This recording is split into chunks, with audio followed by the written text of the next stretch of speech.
우리는 어제 예수님께서 태어나신 그 전날 성탄 축하 행사를 가졌습니다. 그 행사는 축제와도 같았고요. 좀 소란스럽고 그런 점이 없지 않아 있었지만 기쁨과 즐거움을 느끼기에는 충분했습니다. 그것으로 끝이 아니었고 학생부와 청년회는 그때부터 또다시 시작해서 오늘 아마 새벽까지 눈들을 보니까 아주 즐겁게 어제 늦게까지 지냈던 것 같아요. 저희가 청년 학생 때도 그렇게 밤을 지새웠습니다. 그때 새벽송까지 있어서 하여간 한번 돌고 오면 지치지요. 그런데도 또 예배를 드려요. 어제 수고하신 전도사님 그리고 또 장로님, 권사님, 집사님들 그리고 학생 청년 여러분, 아무런 사고 없이 우리가 행사를 잘 마쳤으니까 또 기쁘고 즐거웠으니까 모든 것이 이번 2018년도의 성탄절 잘 마무리했다. 과연 이렇게 이야기할 수 있겠습니까? 물론 그럴 수 있어요. 그러나 한 가지 부족한 점이 있다면 그것이 무엇인가 하면 바로 의미에 관한 거예요. 여러분들이 성탄절에 대한 의미를 알고 그렇게 기뻐하고 즐거워한다면 이건 전혀 문제가 되지 않아요. 그런데 만약 성탄절이 과연 무엇을 의미하는지, 그것을 통해서 우리가 무엇을 깨달을 수 있는지에 대한 이러한 생각이 없이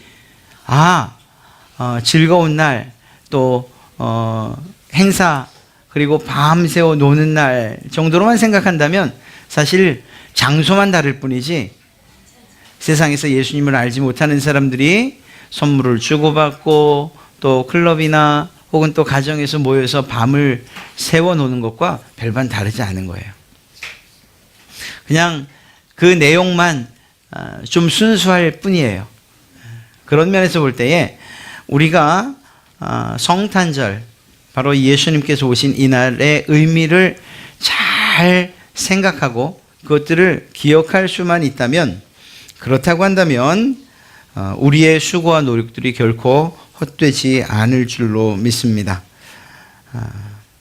여러분들에게 제가 묻죠. 성탄절의 진정한 의미는 과연 무엇일까요? 그 의미를 생각하기 위해서는 예수님께서 이 땅에 왜 오셨는가 하는 목적과 이유를 알아야 돼요. 그것을 알지 못하면 성탄절의 의미를 알 수가 없습니다. 창조주이신 예수님께서 이 땅에 오셔야만 했던 이유가 무엇일까? 그것에 대해 성경은 너무나도 명백하게 이야기하고 있습니다. 이사야서 53장 5절, 그가 찔림은 우리의 허물 때문이요 그가 상함은 우리의 죄악 때문이라. 그가 징계를 받음으로 우리는 평화를 누리고 그가 채찍에 맞음으로 우리는 나음을 받았도다. 우리는 다 양 같아서 그릇 행하며 각기 제 길로 갔거늘 여호와께서는 우리 모두의 죄악을 그에게 담당시키셨도다. 바로 이 세상의 모든 죄의 문제를 해결하기 위해서 이 땅에 오셨다는 것입니다. 그것을 우리는 구속, 구원, 혹은 대신 값을 치렀다는 의미에서의 대속, 이렇게 표현을 할 수가 있죠. 예수님께서 이 땅에 오신 것은 그의 죄 때문도 아니고 또 우리가 아는 것처럼 하늘 보좌의 그 영광을 위해서도 아니고 또 세상의 정치적인 독립을 위해서나 혹은 정의 실현을 위해서 오신 것 더더욱이 아닙니다.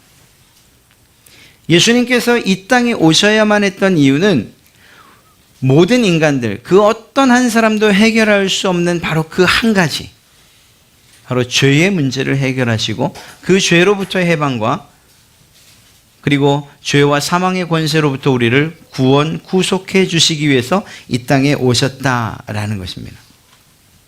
이 사실을 잊으면 아무런 의미가 없어요.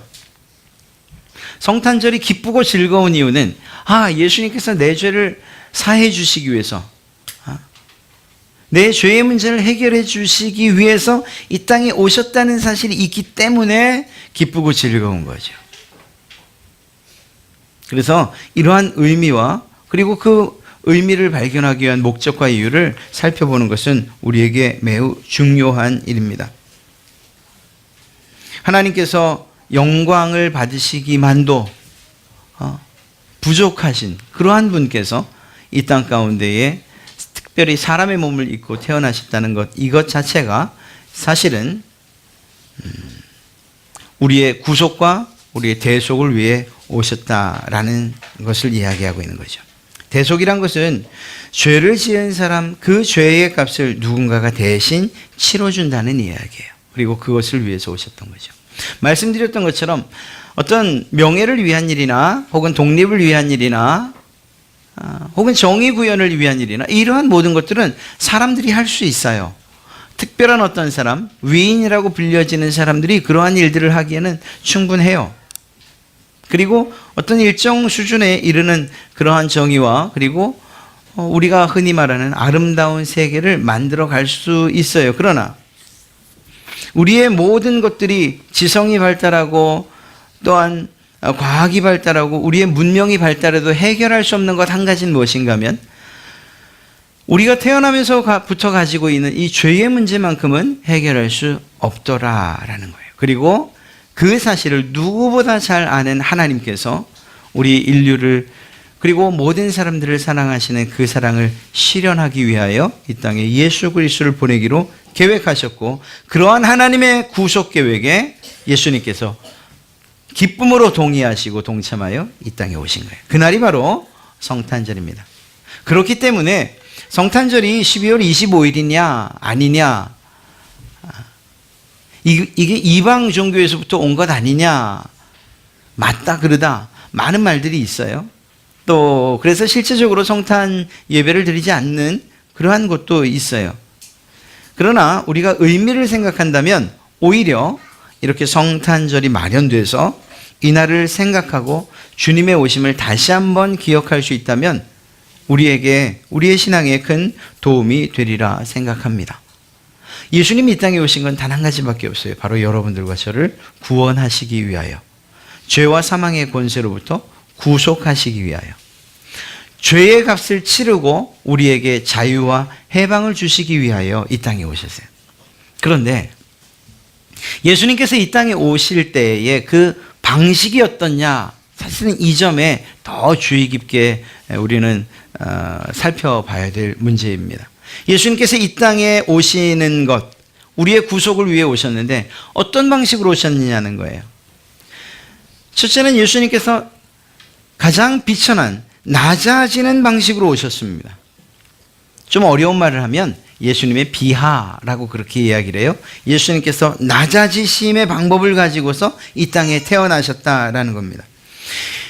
예수님의 가장 비참한 모습을 생각하면 어떤 장면이 떠오르시나요? 혹시 패션 오브 크라이스트가 생각나시나요? 채찍에 맞으시고 침뱉음 당하시고 조롱당하시고 결국은 십자가에 죄인처럼 못 박혀 매달리시는 그 장면. 야, 어떻게 하나님이신 예수님께서 저렇게 고난을 당하시지? 저토록 낮아지실 수 있으시단 말인가? 그렇죠. 그런데 예수님의 그 낮아지심, 가장 비참하심은 그 십자가에 달린 고난, 그것 이전에 이미 있었어요. 그것이 무엇인가 하면 예수님의 탄생입니다. 예수님이 이 땅에 오신 것 자체가 가장 낮아지시고 가장 비참한 상태로 오신, 그것이 예수님의 가장 낮아지시고 가장 비참한 그 모습이라고 이야기할 수 있어요. 이유가 무엇일까요? 예수님께서 이 땅에 오시는 그 성육신 인카네이션은 창조주이신 그분이 피조물의 몸을 입고 태어난다는 것을 의미하고, 세상을 지으시고 인간을 지으신 그분께서 자기가 만들어 놓은 한 여인의 몸을 통해서 태어난다는 것을 의미하기 때문인 것입니다. 더더군다나 태어나신 곳이 왕궁이거나 화려한 곳도 아니시고 마구간에서 태어나셨고 구유에 누우셔야만 했던 그 모습을 생각할 때 예수님의 태어나심 자체가 예수님의 가장 비천한 낮아지심의 모습을 이야기하고 있다는 것입니다. 죄와는 상관없으셨던 그분께서 세상을 살아가면서 죄의 유혹을 받으며 살 수밖에 없었다는 것, 이것 또한 인간의 몸으로 태어났기 때문이고, 그리고 그분이 낮아지셨다는 것을 이야기하고 있는 것이죠. 사랑하는 성도 여러분, 예수님께서 이 땅에 오신 것을 우리가 기뻐하고 즐거워해야 됩니다. 그러나 그분께서 오신 목적과 이유 그리고 방식들을 생각하면서 우리는 그 기쁨을 잠시 억누르고 주님께서 우리를 위해 하셨던 일들을 다시 한번 생각하면서 오히려 감사와 찬송의 길로 나가야 되는 거예요. 예수님께서 이 땅에 오신 그 첫 번째 방식, 낮아지시고 비참함 그리고 비천함 가운데 오셨다는 사실을 우리는 잊지 말아야 됩니다. 많은 세상 사람들은 높아지기를 원하고 더 좋은 곳에서 더 좋은 환경 가운데 태어나거나 자라기를 바라지요. 많은 사람들에게 인정받고 또 존중받으면서 살기를 원해요. 그러나 예수님께서는 이미 오심 자체가 가장 낮은 자리에서 그리고 낮아지심으로 비천한 몸으로 오셨다는 사실을 성경은 이야기하고 있고, 그리고 실제로 예수님에게 일어났던 모습인 것입니다. 태어나심만 그랬는가? 그렇지 않죠. 예수님의 이 땅에 오신 방식은, 그리고 살아가신 그 삶의 방식은 겸손과 섬김이라고 이야기할 수 있습니다. 스가랴서 9장 9절에 시온에 따라 크게 기뻐할지어다, 예루살렘에 따라 즐거이 부를지어다. 보라, 내 왕이 내게 임하시나니 그는 공의로우시며 구원을 베푸시며 겸손하여서 나귀를 타시나니 나귀의 작은 것 곧 나귀 새끼니라. 예수님께서 입성하실 때에 그 나귀 새끼를 타셨던 이유가 무엇이냐? 스가랴 선지자가 예언했던 그 내용을 이루려 하심이었어요. 스가랴 선지자가 이야기했던 그 이유, 나귀를 탔던 이유가 무엇입니까? 그는 겸손하여. 예수님의 사역 전체가 겸손함으로 이야기되어진다는 사실을 우리는 알고 있습니다. 이러한 겸손은 낮은 자를 낮다고 또 못하다고 여기지 않는 것으로부터 시작되죠. 예수님께 다가오는 모든 사람들을 예수님이 물리치지 않으셨다는 것은 그분의 겸손함을 나타내는 가장 중요한 증거들이 됩니다. 세상 사람들은 돈이 없다고, 세상 사람들은 병 걸렸다고, 세상 사람들은 지저분하다고, 세상 사람들은 연약하다고 다 내치고 멀리하는 그러한 사람들만이 어쩌면 그렇게 예수님 곁에 모여드는지요. 놀랍게도 어린아이들조차도 예수님께서 거절하지 아니하시고 내게 오는 것을 막지 말라고, 더 나가서 어린아이와 같지 않고선 천국 쫓아갈 수 없다고 이렇게 말씀하시던 그 주님의 모습을 우리는 잘 기억하고 있습니다. 그분의 사역 전체가 겸손함을 이야기하고 있다라고 해도 틀리지 않습니다.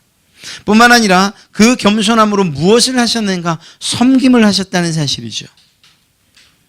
너희 중에 누구든지 크고자 하는 자는 너희를 섬기는 자가 되고 너희 중에 누구든지 으뜸이 되고자 하는 자는 너희의 종이 되어야 하리라. 인자가 온 것은, 예수님께서 이 땅에 오심은 섬김을 받으려 함이 아니라 도리어 섬기려 하고 섬기기 위하여 이 땅에 오셨다는 사실을 성경은 이야기하고 있습니다. 예수님께서 이 땅에 오심은 섬기기 위하여. 요한복음 13장 4절부터 5절 사이에 무엇을 말씀하고 있습니까? 저녁 잡수시던 자리에서 일어나 겉옷을 벗고 수건을 가져다가 허리에 두르시고 이에 대야에 물을 떠서 제자들의 발을 씻으시고 그 두르신 수건으로 닦기를 시작하여, 무릎을 꿇고 제자들의 발을 닦는 것을 통해서 섬김의 모습을 보여주셨고, 그리고 너희도 섬기는 자가 되라고 우리에게 말씀하고 계십니다. 예수님께서 이 땅에 오신 그 방식을 깊이 생각하면 우리 그리스도인들의 삶이 어떠해야 되는지, 어떤 방향으로, 어떤 모습으로 살아가야 되는지를 우리는 분명하게 알 수 있습니다. 예수님의 이 땅에 오심, 이 성탄의 의미를 생각하면서 예수님의 오신 방식을 생각하면 결국은 희생이라는 것을 알 수가 있습니다. 구약에서 제사를 드리던 때에 그 제물들을 희생 제물이라고 일컫지요. 이유가 무엇일까요? 그 제사를 드리러 오는 사람을 대신해서 죽기 때문입니다. 그래서 희생이라는 표현을 쓰죠. 예수님께서도 마찬가지셨어요. 고린도전서 5장 7절 말씀을 보면 너희는 누룩 없는 자인데 새 덩어리가 되기 위하여 묵은 누룩을 내버리라. 우리의 유월절 양 곧 그리스도께서 희생되셨느니라. 아멘. 예수님의 희생을 통하여 우리가 구속을 그리고 구원을 얻게 되었다는 사실입니다. 이스라엘 백성들이 광야에서 이집트에서 출애굽을 할 때에 그들이 가장 마지막 그 죽음의 재앙을 피하기 위해서 했던 행동을 그리고 명령하셨던 그 명령을 잘 기억해야 됩니다. 양이 죽고 흘린 그 피가 좌우 임방과 문설주에 발려져야 했어요. 그리고 그 양의 희생 고기를 결국은 먹어야 했습니다. 이렇게 희생된 양 그리고 그것을 통해서 발려진 그런 피의 흔적들을 통해서 그들은 죽음을 피해 갈 수 있었습니다. 누군가가 여러분들을 위해서 희생한다, 대신 죽어준다라는 이 사실들 우리가 깊이 한번 생각해 본 적이 있는가? 혹시 그러한 은혜를 입으신 분 계세요? 누군가가 여러분에게 내가 너를 위해서 죽어도 아깝지 않아 라고 이야기해 주신 그러한 이야기를 경험하신 분 계십니까?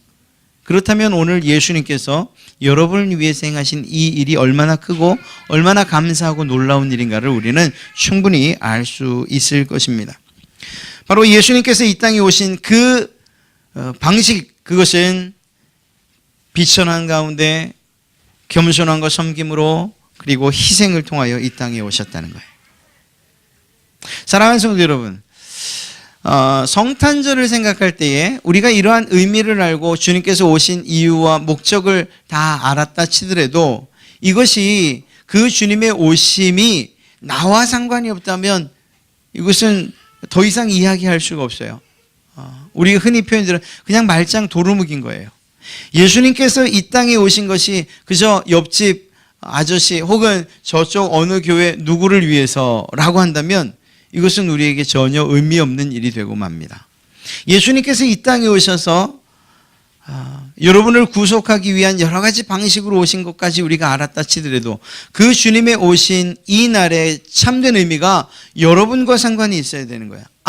주님께서 나를 위해 오셨구나. 내 아들도 내 어머니도 아니고 나를 위해서 오셨구나 라는 이 사실들을 우리가 꼭 기억해야만 합니다. 물론 부모님들 그분들의 책임이 바로 너를 위해서 오신 거야 라는 사실을 알려주는 것이겠죠. 그러나 그 아이는 그 스스로 주님이 나를 위해 오셨다는 고백을 할 때 비로소 진정한 성탄절의 의미를 깨닫게 되는 줄로 믿습니다. 오늘 마찬가지예요. 어른 아이 할 것 없이 직분과 상관없이 우리가 교회 안에서 어떤 일을 하느냐와 상관없이 그 한 사람 한 사람이 예수님께서 이 땅에 오신 목적과 이유를 분명히 알고 그분이 오신 방식들을 생각하면서 이렇게 낮아지시고 이렇게 고통과 고난 가운데 겸손과 섬김으로 그리고 희생으로 오신 이유가 무엇이냐? 그것이 바로 나 때문이구나 라는 이 사실을, 나를 그토록 사랑하시기 때문이구나 하는 이 사실을 깨달을 때 그때 비로소 성탄절의 진정한 의미를 깨달았다 이렇게 말할 수 있는 거예요. 이것을 모르면 우리가 하는 모든 일들은 정말 그저 일들이 되고 그리고 내 즐거움을 위해서만 하게 되는 것이 돼요. 어제 우리 학생들이 정말 그러나 굉장히 많이 준비한 거예요. 서툴렀지만. 그런 연극을 통해서 무엇을 나타내기를 원했을까요? 예수님이 우리를 어떻게 사랑하시는지, 예수님의 놀라운 기적이 어떤지. 이러한 것들을 나타내기 위해서, 그리고 여러분에게 알려드리기 위해서 했던 건 아닙니까? 그런데 예를 들어서 그랬다는 것이 아니고 정작 연극을 하는 그들이 내가 이 역할을 왜 해야 되는지에 대해서 알지 못한 채 그저 대사만 외우고 그리고 내가 나가야 될 순서들 타이밍만 놓치지 않았다고 해서 그가 정말 아름다운 연극을 통한 복음을 전했다고 말할 수 있느냐? 그렇지 않다는 거예요. 무슨 말인가 하면요, 우리가 어떤 일을 하든지, 그래서 아무리 모든 사람들이 인정하는 그러한 일을 했다 하더라도, 그렇게 이름이 나고 인정받는다 하더라도 정작 예수님이 나와 상관없는 가운데 어떤 일을 했다면 그것은 아무런 의미 없는 헛수고와도 같은 그러한 일이라는 것입니다. 사랑하는 성도 여러분, 우리가 성탄절을 앞으로도 계속 맞이하게 될 텐데, 그때마다 우리가 잊지 말아야 되는 것은 무엇인가 하면, 주님께서 나를 사랑하시고 하나님께서 나를 사랑하시고 그 사랑의 방식이 이렇게 낮아지심으로부터 시작됐구나 하는 것을 우리가 알 수 있어야 되는 거예요. 마구간을 가본 우리 학생들이 있겠어요? 말 구유가 그것이 얼마나 비위생적인지 아는 우리 학생들이 있겠어요? 그러나 혹여 그러한 것들을 경험하게 되면 그때 예수님께서 나를 위해서 이곳에 누이셨다라는 이 사실들을 생각할 수 있게 된다면 그 얼마나 의미 있는 성탄절이 되겠어요? 연극을 통해서 내가 맡은 역할 하나하나를 통해서 성탄의 의미를 다시 한번 새기고 주님께서 나를 이토록 사랑하신다는 것을 다시 한번 발견한다면 그 연극의 한 장면 그리고 대사 한마디 없이 지나가는 역할을 맡다 하더라도 얼마나 큰 의미가 있는 성탄절을 보낸 것이 되겠습니까? 그런 것입니다. 교회 안에서만이 아니라 이제 우리가 헤어져서 우리의 집으로, 우리의 직장으로, 우리의 삶의 터전으로 가셨을 때에도 주님께서 왜 이 땅에 오셨는가라는 목적과 함께 더불어 어떤 방식으로 오셨는가를 우리가 깊이 묵상하고, 더 나아가 바로 다른 사람이 아닌 나를 위하여 그러한 방식을 통하여 그리고 이 땅에 오셨다는 것을 생각할 수만 있다면, 비록 성탄절이 아니어도 여러분들이 그것을 묵상하는 때마다 하나님의 은혜가 여러분들을 정말 깊이 그리고 풍성하게 감싸실 줄로 믿습니다. 언제나 그 주님을 생각하고, 더 나아가 하나님께서 우리를 그토록 사랑하셨다는 것을 잊지 않고 기억하는 것, 그것은 우리의 은혜를 유지해가는 가장 좋은 방법이 될 줄로 믿습니다. 성탄절뿐만 아니라 사실은 부활을 생각할 때도 우리는 그분의 고난으로부터, 그분의 낮아지심으로부터 생각할 수밖에 없어요. 예수님의 재림을 소망할 때에도 예수님이 단지 오신다는 것만 기쁜 것이 아니라 그분이 그 예수님이 오시는 것을 기뻐하기까지 예수님이 태어나신 그 때를 우리는 잊을 수가 없는 거예요. 낮아지심으로 태어나셔서 결국 우리를 높이시기 위하여 죽으셨다는 사실, 그리고 부활하셨다는 사실 등등, 예수님의 모든 행적을 생각할 때 결국은 그 시작은 예수님의 태어나심으로부터 시작된다는 사실인 것이죠. 그리고 그것은 하나님의 사랑의 표현이었고 예수님의 순종을 통해서 우리에게 주어졌다는 것을 잘 알 수가 있습니다. 어떤 성탄절을 맞이하시던, 비록 한여름에 그 성탄절이 생각나서 이러한 의미를 생각하게 되신다 하더라도 이 의미와 그리고 오늘 여러분들과 나눴던 이 말씀들이 생각이 나고 기억이 나서 그 순간순간마다 하나님께 감사하고 찬송하시는 그러한 여러분 되시기를 주님의 이름으로 축복합니다.